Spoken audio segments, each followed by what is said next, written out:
Hello दोस्तों, आपके अपनी YouTube channel AK math classes में स्वागत है। मैं अखिलेश कुमार आज फिर लेकर के आया हूं मैथ का क्वेश्चन, जो कि बहुत ही ज़्यादा एग्जाम के व्यू से बहुत ही ज़्यादा महत्वपूर्ण है। आप लोग इसको सीखने और समझने का प्रयास कीजिएगा। इस तरह के प्रश्न बहुत ही ज़्यादा पूछे जाते हैं एग्जाम में। 90 से 95% चांसेस रहता है कि यही सब प्रश्न आएंगे, तो आप लोग समझिएगा इसको। और अभी तक इस चैनल पर नए होंगे तो चैनल को जरूर सब्सक्राइब कर लीजिए और बगल में घंटी का निशान आएगा, उस घंटी पर भी क्लिक कर दीजिएगा। इससे क्या होगा कि जितने भी वीडियो अपलोड करेंगे सभी का नोटिफिकेशन आपके पास जाते रहेगा और आप उस वीडियो को देख पाएंगे। चलते हैं सवाल की ओर, देखते हैं पहला सवाल क्या है।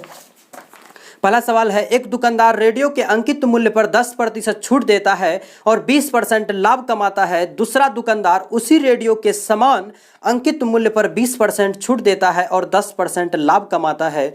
दोनों दुकानदारों के क्रय मूल्य में क्या अनुपात होगा। देखिए, दो दुकानदार है। कितने दुकानदार है? दो दुकानदार है और दोनों अंकित मूल्य पर बेचता है।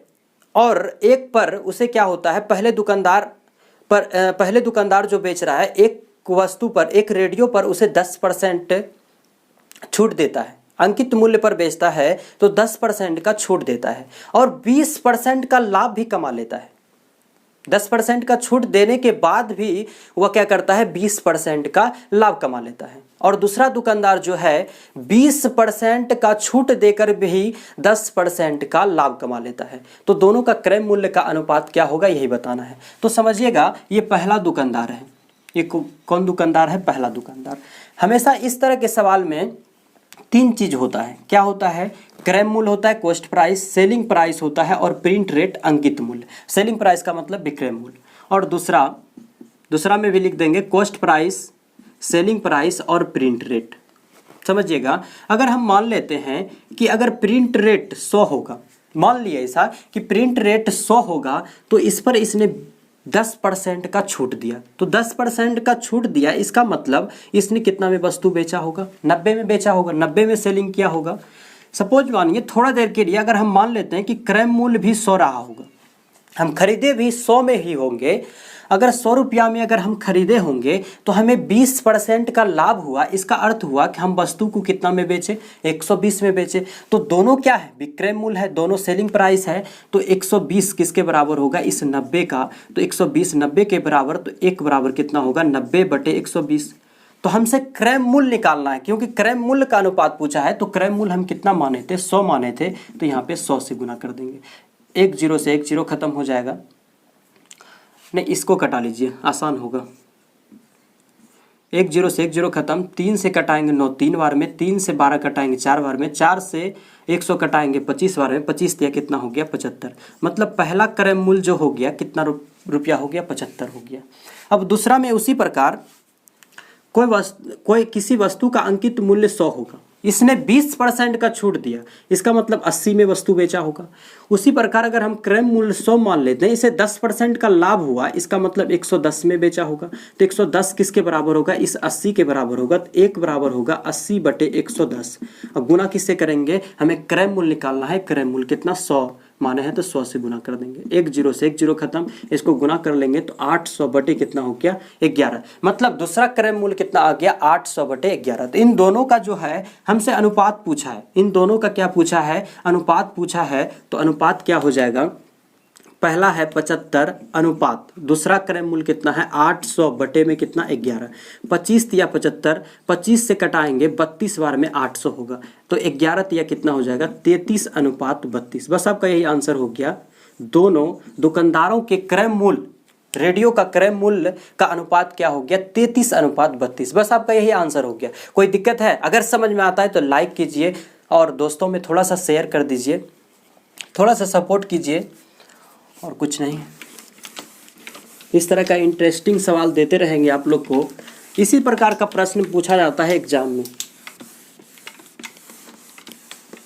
कोई भी प्रश्न भारी नहीं होता है, सिर्फ आपसे अगर नहीं बन रहा है तो वह भारी है, अगर बन गया तो वह इजी है। चलते हैं अगले सवाल की ओर, समझिएगा। एक आदमी 10% चक्रवृद्धि ब्याज पर 21,000 रुपया का ऋण लेता है। हर वर्ष के अंत में उसे बराबर कितनी राशि देनी पड़ेगी कि 2 वर्षों में ऋण का भुगतान हो जाएगा। देखिए, ये किस्त वाले सवाल हैं। इसको कैसे बनाया जाता है समझिएगा। ऋण लेता है 10%, के चक्रवृद्धि ब्याज पर 21,000 का ऋण लेता है, तो इसका प्रिंसिपल वैल्यू मूलधन कितना दिया गया है 21,000, और इसका दर जो दिया गया है, रेट दिया गया है कितना 10%। परसेंट हंसकाएंगे तो कितना होगा 10/100, कटा देंगे तो कितना होगा 1/10। इसका 1/10 का अर्थ क्या होता है समझिएगा, ये जो 10 है ये प्रिंसिपल वैल्यू होता है, मूलधन होता है, और ये एक जो हुआ, एक का उसे क्या हुआ, लाभ हुआ, प्रॉफिट हुआ। इसका मतलब कोई वस्तु 10 का था, उसे 1 का लाभ हुआ, इसका मतलब उस वस्तु को कितना में बेचा होगा 11 में, तब तो 1 का लाभ हुआ। उसी प्रकार अगर किसी का मूलधन 10 है और उस पर 1 का लाभ हुआ, इसका मतलब उस वस्तु पर कितना का लाभ हुआ, 1 का लाभ हुआ, इसका मतलब वस्तु को 11 में बेचा होगा। तो समझिएगा यहाँ पर जो होता है, यहाँ पर क्या लिख देंगे मूलधन, और यहाँ पर किस्त लिख देंगे, या किस्त को ही हम लोग बोलते हैं मिश्र धन। कोई दिक्कत है? 2 वर्ष बोला है तो 2 लिख दीजिए। पहले वर्ष में अगर पहला वर्ष का मूलधन 10 है और इस पर 1 का लाभ हुआ, इसका मतलब मिश्र धन कितना हो जाएगा 11 हो जाएगा। और 2 वर्ष बोला है तो इसको स्क्वायर करके लिखिएगा, 10 का स्क्वायर कितना हो जाएगा 100। अगर हमसे 3 वर्ष पूछेगा तो 3 वर्ष का सवाल कैसे बनाएंगे, 10 तो लिख दिए और 1 का लाभ हुआ तो 11 लिख दिए, उसी तरह स्क्वायर लिख देंगे और फिर इस पर 11 का स्क्वायर लिख देंगे यहाँ पे। उसी प्रकार फिर 10 का क्यूब लिखेंगे, यहाँ पे 1000 होगा, फिर 11 का क्यूब लिख करके यहाँ पे लिखेंगे। ऐसा नहीं कि 3 वर्ष बोला है तो 10 और 11 किए और यहाँ पर क्यूब दे दिए और यहाँ पर 1000 दे देंगे, ऐसा नहीं। 3 वर्ष का बोलेगा तो 3 को बना देना है, 3 लिख देना है 3 तक, और 10 है तो 1 का लाभ हुआ मतलब 11, फिर स्क्वायर लिखेंगे 100 हुआ 100, फिर इधर 11 का स्क्वायर लिखेंगे 121 होगा, फिर उसी तरह 10 का क्यूब करेंगे 1000, 11 का क्यूब करेंगे 1331 होगा। तो 3 वर्ष तक का बोलेगा तब। हमें अभी फिलहाल 2 वर्ष का बोला है तो 2 वर्ष का कैसे बनाएंगे समझिएगा। फिर 11 का क्यूब करेंगे तो कितना होगा 121। अब बताइए कि कोई भी आप अगर वस्तु लेते हैं या कोई भी सामान लेते हैं तो आप अगर किस्त चुकाइएगा तो पहले माह में अगर 11 रुपया चुकाए तो दूसरे माह में क्या 121 रुपया चुकाइएगा। किस्त हमेशा क्या होता है समान, और वहाँ पे सवाल में बोल दिया है कि हर वर्ष के अंत में किस्त जो दिया जाता है, ऋण जो दिया जाता है समान दिया जाता है, मतलब इक्वल बराबर दिया जाता है। तो किस्त हमेशा बराबर दिया जाएगा, तो इन दोनों को क्या कर लेंगे बराबर कर लेंगे। तो बराबर कैसे करेंगे, इसमें अगर 11 से गुना कर देंगे तो कितना हो जाएगा 121। 121 होगा कि नहीं। अगर इसमें 11 से गुना किए तो इसमें भी कितना से गुना करना पड़ेगा 11 से, तो कितना हो जाएगा 110। इसको जोड़ लीजिए, इसको ऐड कर लीजिए, तो 110 और 100 कितना हो जाएगा 210। ये 210 2 वर्ष का क्या हो गया मूलधन। इसको ऐड नहीं करना है, इसको ऐड नहीं करना है क्योंकि पहले वर्ष का भी इतना है, दूसरे वर्ष का भी किस्त कितना है 121, दोनों किस्त क्या है समान। और वहाँ पर हमें क्या दिया गया था, हमें मूलधन दिया गया था 21,000 रुपया, और यहाँ पर मूलधन हम कितना निकाले 210। तो 210 जो होगा किसके बराबर होगा, 210 होगा इस 21,000 के बराबर।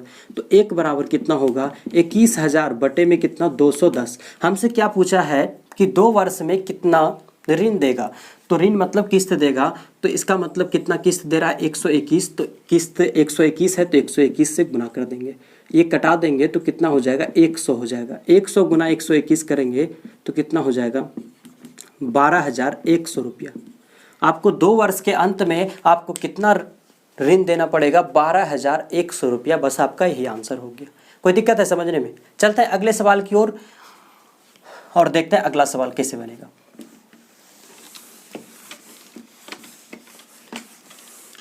हम हमेशा सोचते हैं कि एक एक पॉइंट को बताएं ताकि कहीं पर भी प्रॉब्लम नहीं हो आपको। अगला सवाल देखते हैं। अगला सवाल क्या है, अगला सवाल है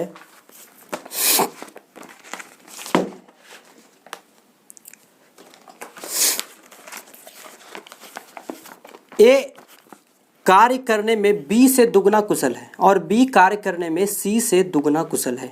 यदि ए और बी मिलकर एक कार्य को 4 दिन में पूरा करते हैं तो सी अकेला उसे पूरा कर सकता है कितने दिन में। देखिए, ए कार्य करने में बी से दुगना कुशल है और बी कार्य करने में सी से दुगना कुशल है। समझिएगा, 3 बातें कहा है, ए बी और सी लिख देंगे। ए जो है बी से दुगना कुशल कार्य करता है, लेकिन अभी नहीं लिखना है। और बी जो है सी से दुगना कार्य कुशल है, तो मतलब अगर ये 1 होगा तो इससे ही दुगना है 2। और प्रारंभ में ही बोला था कि ए बी से दुगना कार्यकुशल है, तो अगर ये 2 करता है तो ये कितना करेगा 4। अनुपात में दे दीजिए इसको, कोई दिक्कत है समझने में। अब बोल रहा है सवाल में कि ए और बी टोटल काम को कितने दिन में खत्म कर देते हैं, 4 दिन में समाप्त कर देते हैं। और यहाँ अनुपात में कितना है, 4 और 2 कितना हुआ 6। 6 गुना, ये दिन से गुना कर देंगे तो हमें क्या निकल जाएगा, कुल काम निकल जाएगा। क्या निकल जाएगा आपका, कुल काम निकल जाएगा, क्योंकि ए 1 दिन में कितना काम करता है 4 और बी 1 दिन में कितना काम करता है 2, तो 4 और 2 कितना हो गया 6। मतलब ए और बी का ये जो निकल गए क्षमता का अनुपात निकल गया। किसका अनुपात, ये क्षमता का अनुपात निकल गए हैं। तो ए और बी दोनों मिल करके 1 दिन में 6 काम कर सकता है, तो 4 दिन में कितना काम किया होगा, 24 काम किया होगा। और उसने बोला था कि ए और बी दोनों मिलकर 4 दिन में पूरा काम खत्म कर देते हैं। इसका मतलब टोटल काम जो होगा, टोटल काम कितना होगा, 24 काम होगा। तब बोल रहा है कि सी अगर अकेला करेगा तो इसे कितना दिन लगेगा। तो क्या किया जाता है, कुल काम में से जिसका निकालना है उसके क्षमता से भाग दिया जाता है। तो सी का क्षमता कितना है, 1 दिन में 1 काम करने का, तो इसको टोटल 24 काम है, 24 काम करने में कितना दिन लग जाएगा, 24 दिन लग जाएगा इसे। कोई दिक्कत है समझने में। बहुत ही इंटरेस्टिंग सवाल है, हमें उम्मीद है कि आप लोग समझ गए होंगे। चलते हैं अगले क्वेश्चन की ओर, देखते हैं अगला क्वेश्चन कैसे बनेगा। अगला क्वेश्चन है 7, 9, 11, 13 एवं 15 का मानक विचलन क्या होगा। समझिएगा इसको, 7, 9, 11, 13, 15, 7 है, 9 है, 11 है, 13 है और 15, इनका मानक विचलन पूछा है। समझिएगा इसको कैसे बनाएंगे। सबसे पहले इसका माध्य निकाल लेते हैं। तो माध्य क्या किया जाता है, सबका जोड़ और जितना संख्या है उससे भाग, तो 5 संख्या है तो 5 से भाग देंगे और इन सभी को जोड़ लेंगे। तो इन सभी को जोड़ेंगे तो कितना हो जाएगा, 55 हो जाएगा। इन सभी को ऐड करके देख लीजिएगा, 55 आएगा और संख्या से भाग देंगे, जितने संख्या है उससे भाग दे देंगे। तो 5 संख्या है, 5 से भाग दिए तो कितना हो गया 11। तो अब लिखेंगे मानक विचलन। क्या लिखेंगे, मानक विचलन बराबर रूट अंडर। अब देखिए यहाँ पे 11 में 7 घटा करके लिखिएगा, तो 11 में 7 घटेगा कितना होगा 4 और इसका स्क्वायर कर दीजिएगा, प्लस 11 में 9 घटाएंगे तो कितना होगा 2, 2 का स्क्वायर कर दीजिएगा। 11 में 11 घटेगा 0, 0 का स्क्वायर कर दीजिएगा। और 11 में 13 घटेगा तो कितना होगा -2, इसका स्क्वायर कर दीजिएगा। और 11 में 15 घटाएंगे तो -4, इसका स्क्वायर कर दीजिएगा। और बटे में क्या लिखिएगा, जितनी संख्या है तो 1, 2, 3, 4, 5 संख्या है तो 5 बटे में लिख देंगे। कोई दिक्कत है आप लोग को। अब इसको हल कर लीजिए तो कितना हो जाएगा, 16 हो जाएगा, 4 हो जाएगा, ये तो 0 हो गया, ये 4 हो जाएंगे, ये 16 और बटे में कितना हो जाएंगे 5। इसको जोड़ लेंगे तो 16 4 20, 16 4 20 कितना हो जाएगा 20 20 40 बटे में 5। इसको कटा लेंगे तो कितना हो जाएगा 8। आपका निकल गया, रूट में कितना निकल गया, रूट में 8 निकल गया। तो 8 को हम क्या लिख सकते हैं, 2√2 लिख सकते हैं।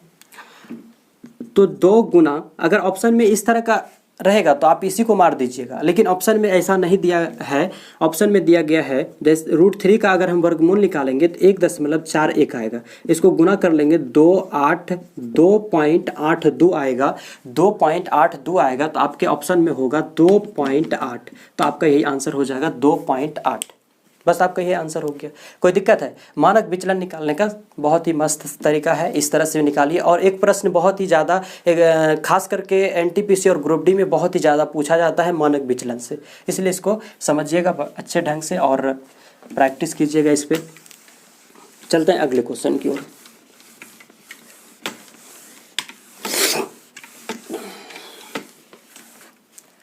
अगला क्वेश्चन है, यदि sine theta plus sign square theta बराबर 1, इसको लिखना पड़ेगा, sine theta plus sign square theta बराबर 1, तो हमें कॉस पर पावर 12 थीटा प्लस 3 कॉस पर पावर 10 थीटा प्लस 3 कॉस पर पावर 8 थीटा कॉस पर पावर 8 थीटा और प्लस 3 पर पावर 3 कॉस पर पावर 3 नहीं है, कॉस पर पावर 6 थीटा -1, यही है। इसका मान हमें बताना है। त्रिकोणमिति का सवाल है। देखिएगा इसको कैसे बनाएंगे।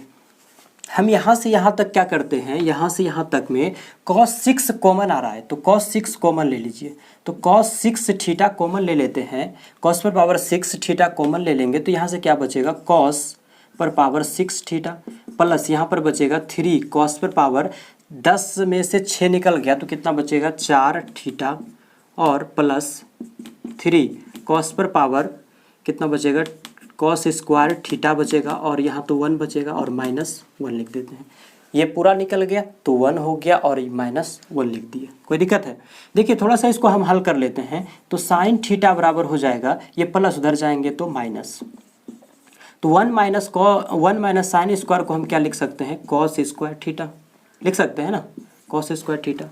अब इसको हल कीजिए, हल करेंगे तो इसको हम लिख सकते हैं cos स्क्वायर थीटा पर पावर q, और इसको भी कर लीजिए तो cos स्क्वायर थीटा पर power q plus 3 cos square theta पर square plus 3 cos square theta plus 1 -1। तो देखिए इसका मान कितना दिया गया है, इसका मान cos स्क्वायर थीटा बराबर दिया गया है साइन थीटा। तो यहाँ पे अगर हम साइन बैठाएंगे तो साइन क्यूब थीटा हो जाएगा, और यहाँ पर भी बैठा लेते हैं तो यहाँ पर बैठाएंगे तो साइन क्यूब थीटा हो जाएगा, प्लस यहाँ पर भी बैठाएंगे तो 3 साइन स्क्वायर थीटा हो जाएगा, और यहाँ पर बैठाएंगे तो 3 साइन थीटा हो जाएगा प्लस 1 -1। कोई दिक्कत है? हम एक का क्यू लिख सकते हैं, कोई दिक्कत है?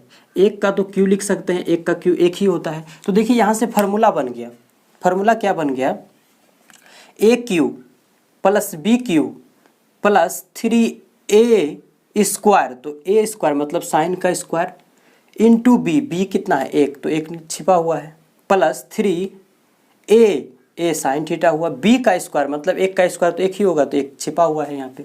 तो देखिए फार्मूला पर बन गया, तो साइन क्यूब थीटा, इसको क्या लिखेंगे, साइन थीटा प्लस 1 पर होल क्यूब लिख सकते हैं ऐसा, क्योंकि इसी का तो फार्मूला है, a cube sine cube theta plus 3 sine square मतलब 3a स्क्वायर। यहाँ फार्मूला लिख देते हैं, आप लोग को अच्छी ढंग से समझ में आएगा। a प्लस बी का होल क्यू का होता है a cube plus 3a square b plus 3ab square plus b cube, ये फार्मूला होता है। तो उसी पर हम बैठाए हैं, तो ए क्यू इसको a माने तो साइन क्यू थीटा होगा, प्लस 3a स्क्वायर तो a की जगह क्या है साइन, तो sine square theta into B, तो b एक छिपा हुआ है नहीं लिखे हैं, प्लस 3ab स्क्वायर तो a कितना है साइन, b स्क्वायर 1 का स्क्वायर क्या होगा 1, तो 1 नहीं लिखे हैं, प्लस b क्यू तो मतलब 1 का क्यू, और माइनस क्या लिख देंगे यहाँ पे 1 लिख देंगे।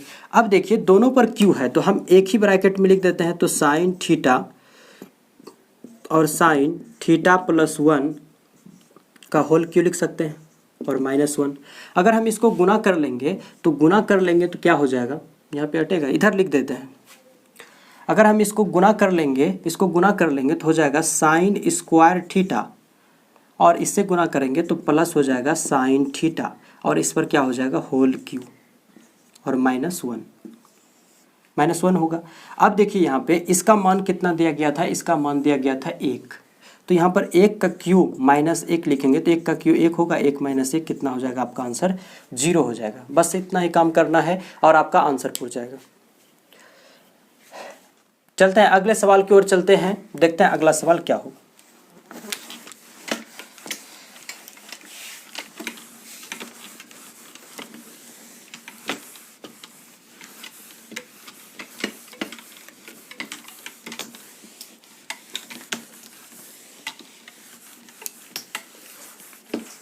एडवांस मैथ का है, थोड़ा सा बड़ा होगा। अगला सवाल है, समकोण त्रिभुज PQR का क्षेत्रफल 30 सेंटीमीटर स्क्वायर है। समकोण बनाने वाली एक भुजा की लंबाई 5 सेंटीमीटर हो तो समकोण वाले शीर्ष से कर्ण पर डाले गए लंब की लंबाई। देखिए इसको कैसे बनाएंगे, फार्मूला याद रखिएगा, कर्ण पर डाले गए लंब की लंबाई बराबर फार्मूला होता है 2a और यहाँ पर b और रूट अंडर b पर power 4 plus 2 plus 4a square, ये फार्मूला होता है। a मतलब हो गया एरिया, एरिया का मतलब क्षेत्रफल। तो देखिए यहाँ पर 2 गुना एरिया कितना दिया गया है 30 और आपका बेस कितना दिया गया है 5 दिया गया है, 5 लिख दीजिए। रूट अंडर यहाँ पर 5 पर पावर 4 लिखेंगे प्लस 4 गुना एरिया कितना है 30, 30 का स्क्वायर लिख देंगे।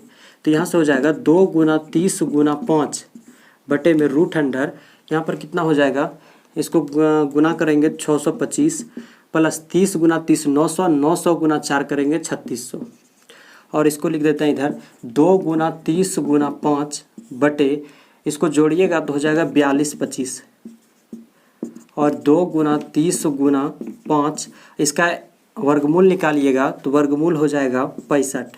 5 से कटा दीजिए 13 बार में तो 30 दूनी कितना हो गया 60/13। बस आपका यही आंसर हो गया 60/13। बस इतना ही काम करना है। फिर लेकर के आएंगे नेक्स्ट वीडियो में इसी तरह का प्रश्न। आप लोग तब तक इसको देखिए और एंजॉय कीजिए। Thank you very much, love you.